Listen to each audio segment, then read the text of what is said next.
Hello, everybody. Welcome to the Weatherman podcast. I'm back with Josh Fish. Say hi, Josh. Hi, I'm Josh. All right. And today we'll be discussing, what will we be discussing, Josh? DAOs. I've got no idea what DAOs are, though. Exactly. Precisely the point. So they're a big development in the Web3 crypto space right now. They're pretty trendy. It's actually been a bad couple of weeks for some DAOs, but we might dive into that if we have time. So yeah, we'll jump right into what they are. So they're basically like a coordination layer, for like a treasury of funds where lots of people have sort of power in determining how that treasury gets deployed, right? So the easiest equivalency towards like the real world, I say that in air quotation marks, is sort of like a publicly traded company and its shareholders.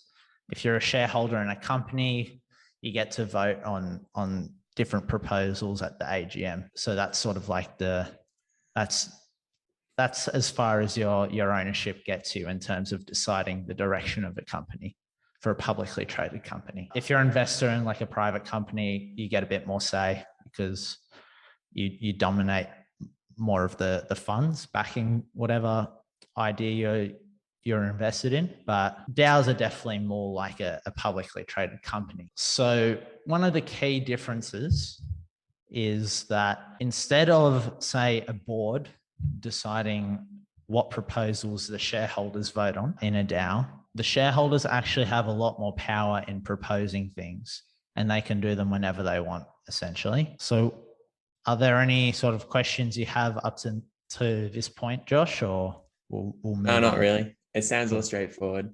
Cool. All right. So we'll hop into the elements, right? So there are 5 to consider. There's the mission, the community, the treasury, the governance, and the ownership. All right. So mission's pretty simple. Like, what's the goal of the DAO? Sorry, I should have probably said this. DAO stands for Decentralized Autonomous Organization. Okay, so again, the idea is to decentralize ownership, a common theme with Web3. All right, cool. I do have a question. Go for it. Is this similar to projects with NFTs right now? Like how they make a community, get the community to vote on stuff, and then develop it? Yeah, absolutely. We will actually be talking about that in 2 to 5 minutes, I suspect. So sit tight with that. Easy. So firstly, we have the mission, right? So what's the goal of the DAO? What's the aligned mission? And it can be anything, right? It can be like an investing DAO. There's like skiing DAOs and like country club sort of DAOs, right? Where people sort of own tokens or an NFT to become members and they get all these perks and stuff like that. So mission, pretty simple concept, right? So the second element to consider is community, right? So what's the ideal size of the DAO? Is it gated or is it completely open? How do members interact, right? Now, this is probably like the biggest hang up for a lot of DAO creators, right? The community is the hardest thing to cultivate because you kind of need to build trust in the community, and that's a very fragile thing. And if, say, the buy-in for a DAO will be like some sort of token, or it's fungible and non-fungible, if there's low community trust, you'll see that price dip at the first sign of trouble, right? So what do you mean by the size of the DAO and also gated and open communities? All right. Size of the DAO. What I mean by that is how many members you allow into the DAO. Okay. So perfect example. We talked about this a couple of weeks ago with the NFTs, right? With Bored Apes, there's 10,000 of them, right? So there can only be 10,000 owners, and they're the only people that have access to the perks of owning that NFT, right? Yeah. Flip side of that. So that's an example. Yeah. That's an example of a limit on the DAO, on the members in the DAO. The flip side of that would be like the rebase token DAOs, which we won't really get into today, but the most famous one, the originator, is Olympus, and anyone can buy in. You just need any of the Olympus tokens, and you're instantly a member of the DAO. And those are completely fungible. So technically, the limit on the membership, there is no limit, right? So is that clear? Yeah, that's clear. Cool. And then what about gated and open DAOs? Cool. So a limit on the amount of members is like a form of sort of, it's what I meant by gated was like barrier to entry, right? Okay. So a membership, like capping membership, that's a barrier to entry. The Olympus token. Yeah. Okay. It's basically how hard is it to get in? Do you make people like subscribe to this like podcast before you let them be a member of the DAO and buy the token, that sort of thing? So it's sort of like what hoops do people have to jump through to be a member of the DAO, right? That's gating. Cool. So clear on community? Yeah. One other thing, what's the difference between a DAO and an NFT? Okay. Think of NFTs as a possible part of the DAO, right? So the DAO is sort of like the broader idea of the company, right? If we're bringing it back to this like public company equivalency. And the NFT would be like buying a share in that company or a couple of shares in that company.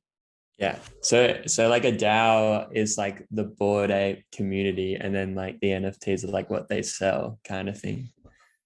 Yeah, that's how if you own the NFT, that's how you become a member of the DAO. Yeah. All right. Right. Yeah. And we'll get onto this, but it doesn't have to be an NFT, it can be a token, right? We just discussed. Cool. All right. Third element is Treasury. Okay. So you have your mission. That mission presumably costs some kind of money. Otherwise, there'd be no real purpose for creating a DAO, right? So you've raised your capital with the tokens that you've created or the NFTs that you've minted and sold. All right. So the next step is, how do you deploy that capital? You know, what's the loop that expands the capital of the treasury? Are you going to, charge fees from the members? We talked about royalties on NFTs, like every time they're traded, the creator gets a transaction fee, almost a royalty, right? Could that go into the treasury of the DAO?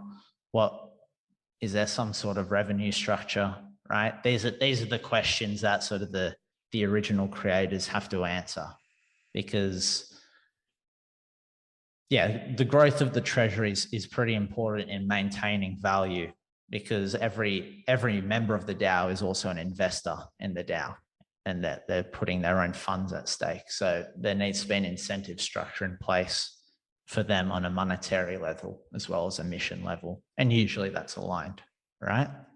So basically, with the idea of treasury is how you're going to grow it beyond just creating new NFTs or new tokens.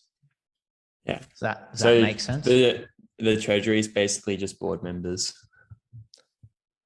Not necessarily. What do you mean by that? Like they kind of control the direction of the DAO the whole time, right? Okay, so the board members in this case would be the developers, right? Now, bring it to a sort of DAO phraseology. Mm-hmm. And they sign off on how the treasury is how the treasury is deployed. But really, any community member can sort of bring it to a vote on how they can propose how we use the treasury and how we use the capital to expand the value of the DAO. So the board members. Could you talk more on how the community influences the DAO? Cool. All right. You know what? That's a perfect segue onto governance. Okay. So there's two types of governance in a DAO, right? There's on-chain and off-chain. Off-chain is just like a discussion within the community, pretty informal, right? Like say a Discord chat or a Reddit community, something like that. And basically people sort of discuss, and then, you can poll people on what proposals you want to sort of propose. And the on-chain governance is sort of like an official proposal, which is brought to every holder of a token, whether that be fungible or non-fungible. So members can influence the DAO by proposing sort of actions, right? So that's sort of like the individual power over a whole DAO. And all the members, crucially, I'm just going to stop that. An alarm went off. Okay. All right. 3, 2, 1. Sorry about the cut, everybody. So back to sort of the members influencing the DAO. The second element to that is all members of the DAO get to vote on the proposals brought forward by anybody in the DAO. Does that make sense? Yeah, with proposals, do they always lead to action or no? Even if like there's a majority vote? They're meant to. They're meant to. And technically speaking, like the developers of the DAO can just say, screw you, we're going to do our own thing. Yeah. But they're not really meant to have any power. It depends on how the constitution of the DAO is like initially created, I guess. But sort of one of the big controversies over the last week, it's February 2nd, 2022 for our future listeners, is a rebase token DAO called Time Wonderland. And it was like initially thought that like it went through some troubles. Like one of the developers was sort of found out to have previously committed a crime, and that didn't go down too well with the members. And they voted him off, and then the price started diving. And then there was a big vote to sort of liquidate the whole DAO and sort of end it, right? And sort of bring people onto a different project. And a lot of people thought that the head of the DAO, Daniele Siesta, was going to just say, screw you, I'm going to liquidate it anyway, even though most people voted to keep going, essentially. He ended up not doing that. It was like a giant miscommunication, but it made me think there's nothing really stopping him from just sort of starting that whole process by himself. So that's where like community trust comes into play. Like you need to trust the people that designed the architecture of the DAO, right? Yeah. These DAOs still have a hierarchy thing though. Like they're not completely decentralized. No, they're not. But you can start a proposal to, like, with that example with Time Wonderland, the criminal dude Sifu, like he got, like there was a vote brought forward by the community and they voted him off, and it was no dramas. Like he's gone now, even though he still holds the token, but he's not I think he was like the treasurer of the community. So he would bring forward a lot of proposals about how to deploy the treasury. He was sort of like the thought leader of the treasury, sort of CFO sort of deal. But so I'd say, not completely decentralized, absolutely 100%. You're right about that, but definitely a lot more ownership and control over the investment as opposed to the status quo, a publicly traded company, right? I agree. Could you define liquidity as well? Just real quick. Liquidity is just how easily convertible.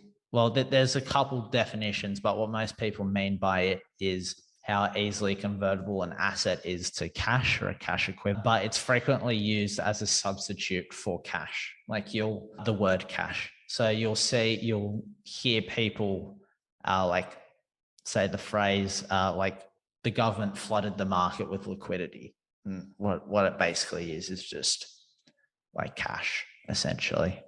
Yeah. In that example, did you mean when he was like liquefying the tokens, was he just going to sell them all? liquidate, what I meant by liquidate was there's like there's the value of the treasury, right?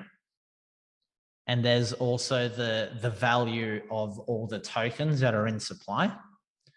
Now, technically they should be the same, but they're actually not tied with each other. So what happened with Time Wonderland was the value of the tokens dipped to like 60% of the value of the treasury.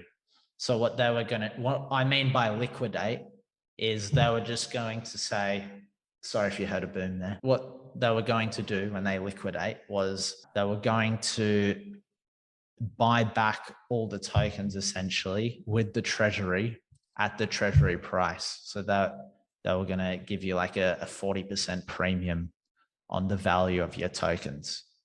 And then they were just going to essentially bankrupt the treasury by giving it all to the token holders. Does that make sense? Okay.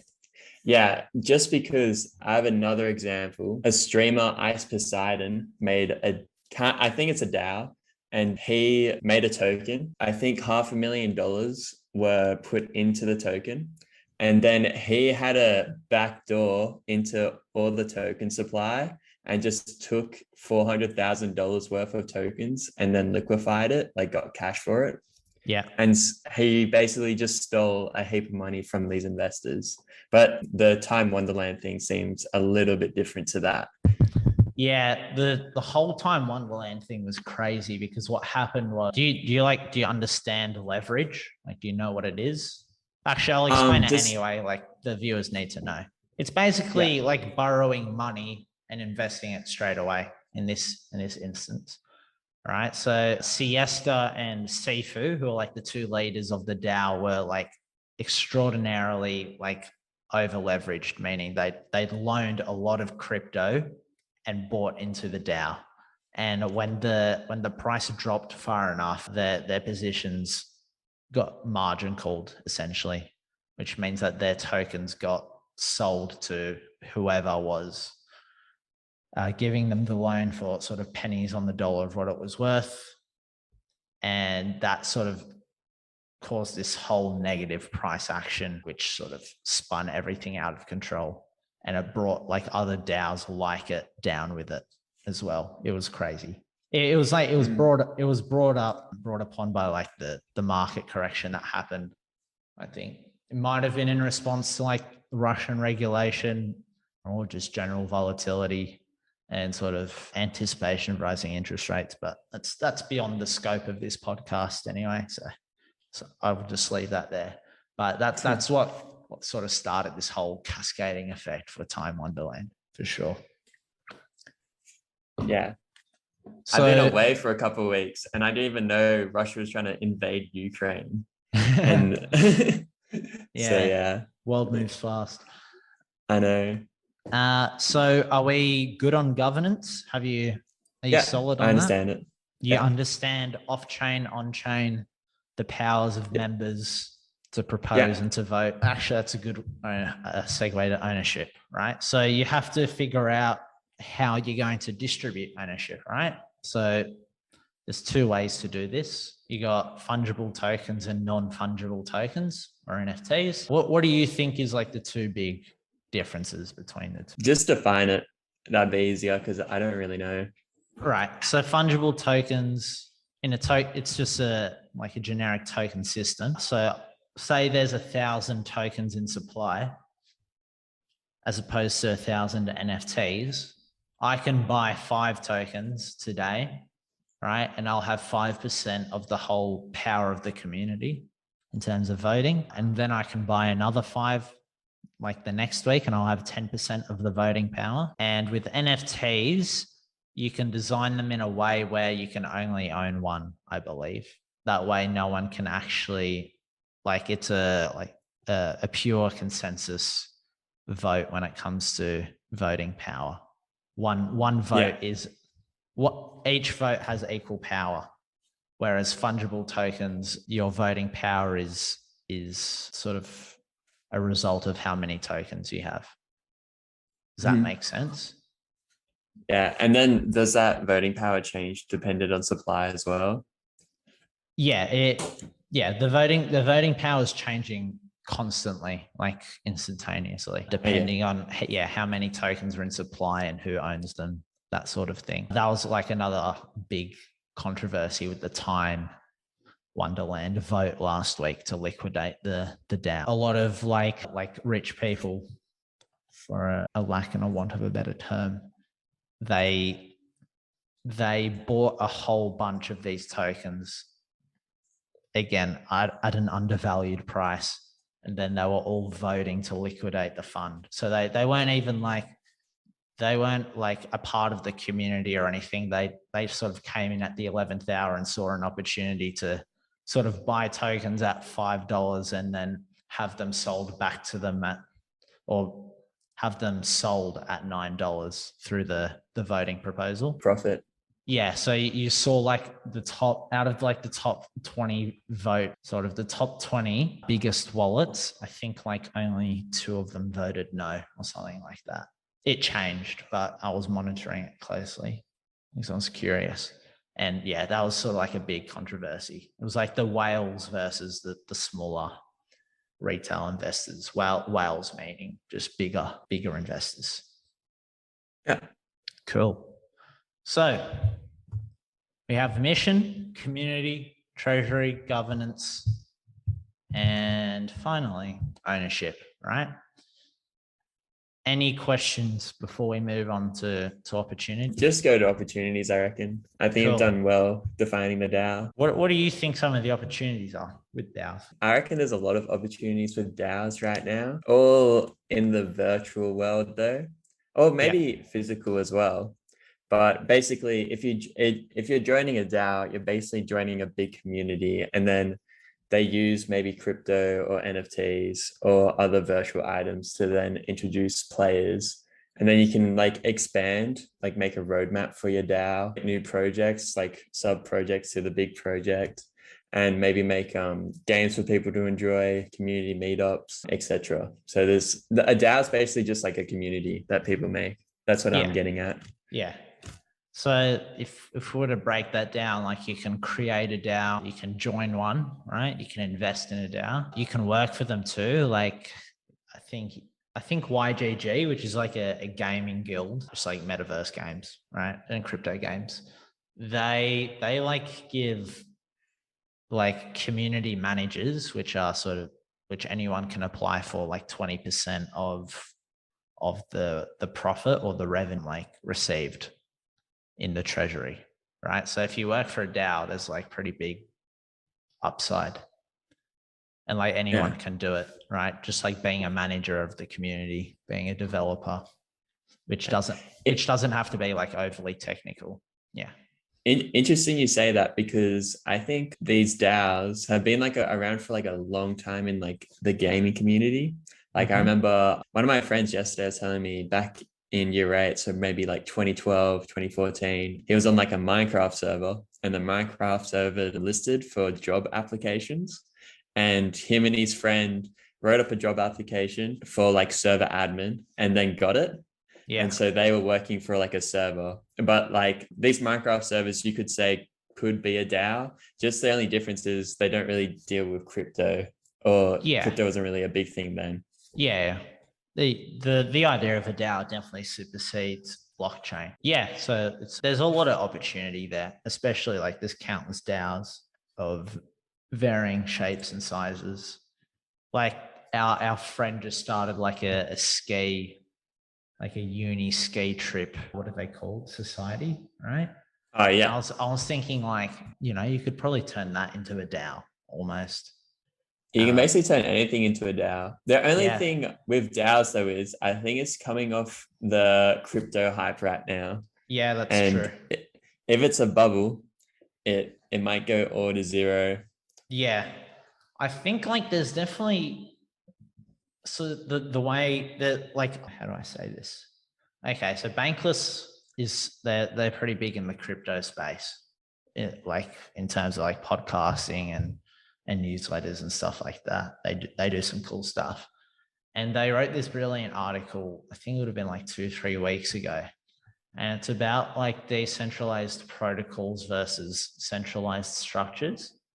And the idea being that like, because decentralized protocols are sort of like rule of law rather than sort of unilateral decree, like a dictator. They're a lot more dynamic, and they're also a lot more socially stable. And that's sort of like how we reach sort of the next steady state in our societies. It's by introducing protocols over centralized structures. And like there's definitely like instances, like centralized structures are a lot easier to optimize, I'd say. Not easier. They have a higher ceiling when you optimize them in terms of their utility, right? Think like best examples like Apple, right? Like people fought Steve Jobs about his vision on an Apple computer at every stage, right? Like he was famous for closed system, limit functionality, make it super simple, because the idea was to be able to sell it to as many people as possible rather than creating the best product. Yeah, I guess that's a good way of saying it. Yeah. So, and I reckon Apple's got the best product there. Yeah. Well, for a long time, it wasn't very compatible with everything else, right? And yeah, like, and there's some instances where it isn't today. But if Apple was a DAO, we wouldn't know what Apple is, right? Because literally everybody not literally, but almost everybody disagreed with Steve Jobs about his vision for Apple. You know what I mean? So that's the same with a lot of like, what is it? A lot startups, of like entrepreneurial yeah, startup ventures. people, entrepreneurial people there. Like Elon Musk, when he was making Tesla, at the start, everyone thought he would fail. Exactly. It's like classic like entrepreneur thing. Like with the incentive structure of an entrepreneur, they're sort of geared towards being, you know, the best version of themselves so that their companies can succeed. And often that means, and like a lot of people aren't geared that way. They won't take a certain risk. They won't see things a certain way. You know, essentially the customer's not always right. And you know, who buys into DAOs, right? A lot of customers do. See, that's what I was thinking about NFTs for a while. But then someone I know brought into NFTs and made quite a lot of money from them. So I'm not too sure, but I think NFTs and all that are riding on a crypto hype right now. Yeah. And it's kind of too hard to decide, like, will this project actually be here within a year, or will it just all fall? Okay, I've got to introduce something to you. I'm writing, for everyone who's listening, there'll be a blog about this. I'll make sure it's linked in the description. It'll be on the website. It's called the 6 Days of Exponentials. And it's like proposed in a book called The Future is Faster Than You Think. They're covering like all the new like technology developments, like nanotech, flying cars, all that good stuff, right? And they sort of, when it comes to like digital technology or technology that can be digitalized, they come up with this framework called the 6 Ds. First one's the digitalization, I think. And then it's the deception phase. And that's sort of like when a technology shows all of its promise, but people overestimate how fast it's going to be sort of adopted and used in the world. Classic example of that would probably be like the 2000 .com boom bust sort of scenario, where a lot of internet companies got wiped out, but a lot of them, a couple of them sort of like survived and are now very prominent today. Amazon being the prime example. And then there's with the dot-com crash, there's a lot of companies that people thought would be massive that also crashed with it. I think that's what it's going to happen with Bitcoin, because I reckon, from what I've heard from a lot of people, Bitcoin isn't a very good crypto. Like there's not too much about it, but Ethereum's got a lot of stuff that kind of drives it forward. And that's the same as a company back in the 2000s called Netscape, which introduced kind of the internet to everyone, introduced search engines, but then Google, or the Alphabet company, started to optimize their search engines, made it more personalized. And that one was the one that actually boomed. Yeah, if I had to sum it up, it's like buying a telephone versus buying a smartphone. You know what I mean?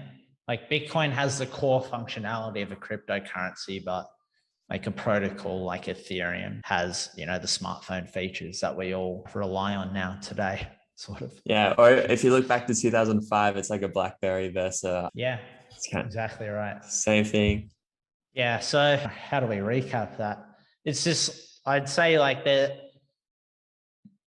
You're right that there's a bit of a hype wave with DAOs and with NFTs for sure. And you could say that this is a deception phase, or it could be a disruption phase. But I think like long term, there's definitely a place for them. I reckon definitely. I reckon Yeah. definitely there's a place Yeah. for them. I reckon there's an inflated value though for a lot of DAOs right now and a lot of NFTs projects as well. Yeah. Like one of my mates brought an NFT recently, and it's literally a cartoon drawing of a monkey. And I reckon like that's also a DAO, but Yeah. it's basically a ripoff of like Pokemon, but using monkeys. Well, but so something to understand is that like not all NFTs are a part of DAO projects. Was that one actually? this is yeah, that one's actually part of one. Okay. Yeah. Yeah. Like again, and that's a problem with decentralization as well, is that we talked about this with NFTs. There's not a lot of curation. There's a lot of crap out there, right? Yeah. Yeah. So, but like, there's definitely a place for it. Just like price right now is a bit inflated. Yeah. I reckon. Definitely. Cool. So other opportunities with DAOs, bring it back to opportunities. If you have any legal expertise, I'd say advising DAO creators, like that could be a new space that you can pioneer in. So any lawyers listening, start reading up on some crypto regulations and stuff like that, because I definitely think that's an undercovered sort of topic. I think in the last episode we talked about like a decentralized kind of law kind of firm that kind of looks over all the criminal activity and like discrepancies with crypto. Like we talked about like self-governance with like token standards, right? So I think what we talked about was ERC20 tokens as an example, and that's basically like Ethereum giving a token its badge of approval saying we verify this to be a legitimate project. Yeah, cool. So yeah, like again, like legal, like crypto and Web3 is sort of outpacing a lot of regulation, and also the initial regulation will change because politicians are usually old and don't understand new technology. Right. Yeah. A prime example is Mark Zuckerberg explaining the internet to Congress. I think last year or the year before. So yeah, like regulation will change a lot over the next 10 years. So if you are also the same things happened with the internet as well. Like regulation wasn't there at the start, but now it is. Exactly. So yeah, if you're a lawyer, big opportunity. With another thing with DAOs is like building the infrastructure for building DAOs, right? So Ethereum have this, Avalanche have this, like a click of a button saying, I want to create a DAO. You sort of give them like a template, sort of like the equivalent of like a no-code website builders, right? Like if you can build that for DAOs and build it effectively, that would be pretty special, especially considering that like a lot of like the community stuff is not like it's connected to like the actual blockchain DAO on a pure sort of reputation base, if you know what I mean. Like a Discord server or a Reddit community, that like there's no direct link between the community and the on-chain governance of a DAO. So that's definitely something that needs to be built, like a community, sort of like a platform with the functionality of a community that also has strong integration with the DAO. So yeah, if you're an engineer of some sort, look into that. If you want a big $1 billion idea, I guess I can't be bothered to do that. Are you trying to say like a way for the community to take action on the DAO? Is that what you mean? It's more like the bridge between sort of the off-chain and on-chain governance is like pretty weak in the space at the moment. Do you know what I mean by that? Like, Oh, yeah, just explain that a bit more. so off-chain, do you remember what off-chain and on-chain is? I've forgotten. Okay, all good. Off-chain is like the Discord chat and the Reddit community. On-chain is like the actual blockchain proposals and the voting process. Yeah. Right. So the bridge between those two is very, it's weak. It needs to be optimized, is what I'm saying. Like right now, it's functional, needs to be optimized. So, are you saying like something that happens on the Discord or like a chat? Maybe in the future there's like a new product for DAOs that they use. But then whatever happens on that chat, then it like takes an action on the blockchain. Is that what you mean? Yeah. Yeah. Okay. Cool. So yeah, I mean, that's all I've got. Do you have any other sort of specific ideas of, if DAOs are an exciting space, like what you should do to sort of improve it, or, Not really. Yeah. It's pretty early.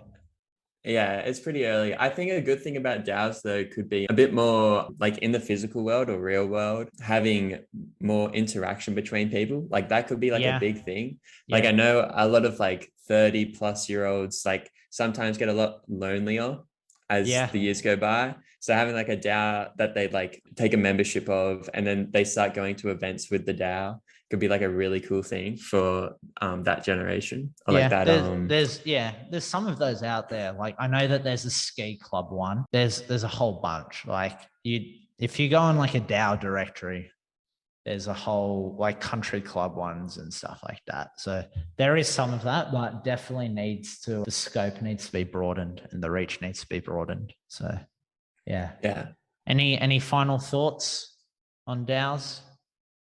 Not really. I think you summed it up really well. So yeah, if you had to like give everyone 3 takeaways from this discussion, what would they be? I know I'm putting you on the spot here, but do your best. Well, with DAOs, I think having a strong community within a DAO and finding your own community at like within a DAO like organization could be a really cool thing. Also, the opportunities for DAOs are basically infinite, not finite. As you can basically make a DAO about anything. Like I could make a DAO about basically my room that I'm in right now if I wanted to. And also with DAOs, they might be inflated hype right now with crypto and like how that's going, but I reckon it would definitely stay in the future, especially in the virtual space. And yeah, they're my 3 takeaways. Cool. All right, for everyone watching, I'll be sure to link that blog that I mentioned about the 6 Ds of exponentials. There'll also be another blog about DAOs. So if there are limited podcast notes, go onto the website, click on the episode, and there'll be sort of hyperlinks to the DAO article if you want to click some links and see where they go. So thank you very much for coming on, Josh. Really appreciate your time. And You're welcome. Thank you all for listening. All right. See you later. Bye-bye. Bye.